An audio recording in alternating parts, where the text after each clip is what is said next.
Lock number 24, probably one of the most well-preserved locks in the Lehigh Gorge. You can see the stream down there that fills it up, and I'll give you a little tour of it here.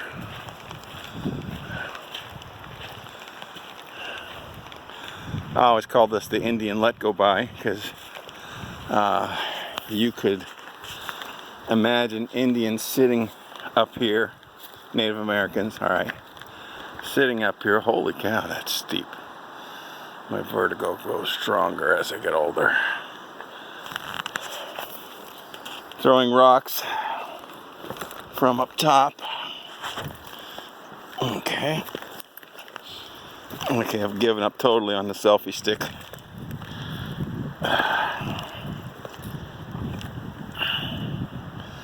In the little slats there, wooden beams would be in there and boards would be bolted onto it to make it watertight, mostly watertight.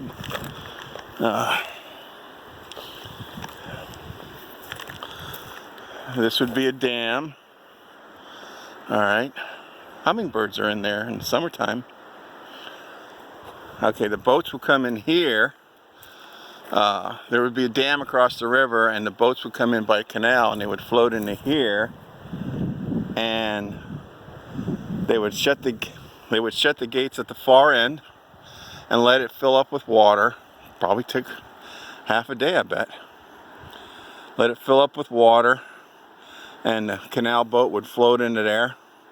Then this gate would shut here, and then they would slowly open up the gates on the other end, and let the water drain out, and then the canal boat would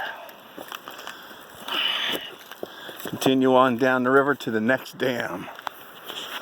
Okay.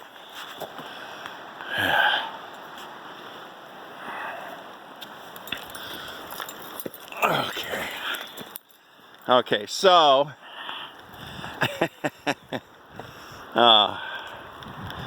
the Indians would sit here all day long when the settlers would come down the river, and they were called the Binganese Indians because they had real tight hamstrings in their legs, and when they would run, the hamstrings would tighten out and pop and make a sound like bing, bing, bing.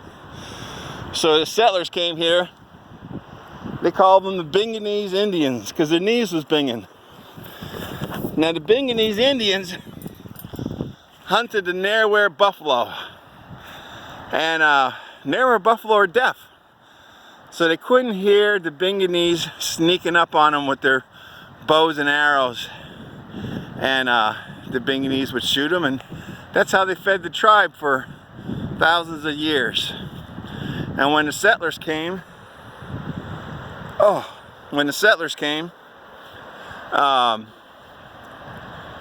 they killed all the Narwhal buffalo, so the Binganese were on the verge of starvation until Chief Tamachichi, the chief of the Binganese Indians, came up with a plan.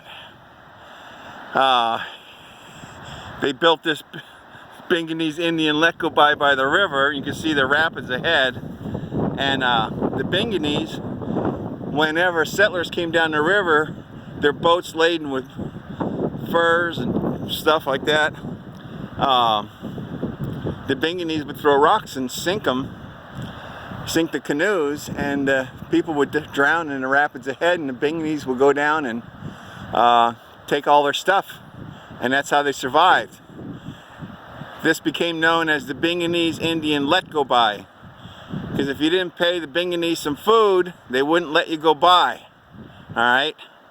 Now old Wild Bill Hickory, the first gosh darn human being to ever be invented, the only man to capture and kill wild side-legged mountain creatures, the man who married the mermaid Mama Manada, who could make a mountain lion purr with one softly spoken word and turn a grizzly bear into a teddy bear with a smile from her beautiful face, he came up with a plan to destroy the let-go-by. He knew that when the Binganese were just sitting here and there was nothing to do, they would smoke dried rhododendron leaves. And when they smoked dried rhododendron leaves and threw rocks, the rocks would go straight up in the air into the heavens. And they would laugh and laugh and laugh But there was always one Indian who didn't smoke the dried rhododendron leaves in case a settler came down the river. And then he would throw rocks at them if they didn't pay their tribute, and they would die in the rapids ahead. Well, Wild Bill Hickory knew that the Martians saw the rocks coming up from the planet Earth, and they would land upstream by the Martian landing pods and suck up Lehigh River water, because Lehigh River water is like alcohol back on Mars. So one full moon, he came to the Martian landing pods and waited for the Martians to get out of their ship, and he crawled up in the ship and he took off in it and flew it around and around and crashed it right into the Indian Lekobai, right into their dried rhododendron leaf stash. And the stash caught on fire, and for 3 days there was a smoke surrounding Binghamese Indian Lekobai. And in those 3 days, a giant flotilla of canoes was coming down the river, and they made it past the Binghamese Indian Lekobai. And when they got to the end of the gorge, they built a town and called it Ma Chunk, which in Binghamese means burning Lekobai, rocks going straight up.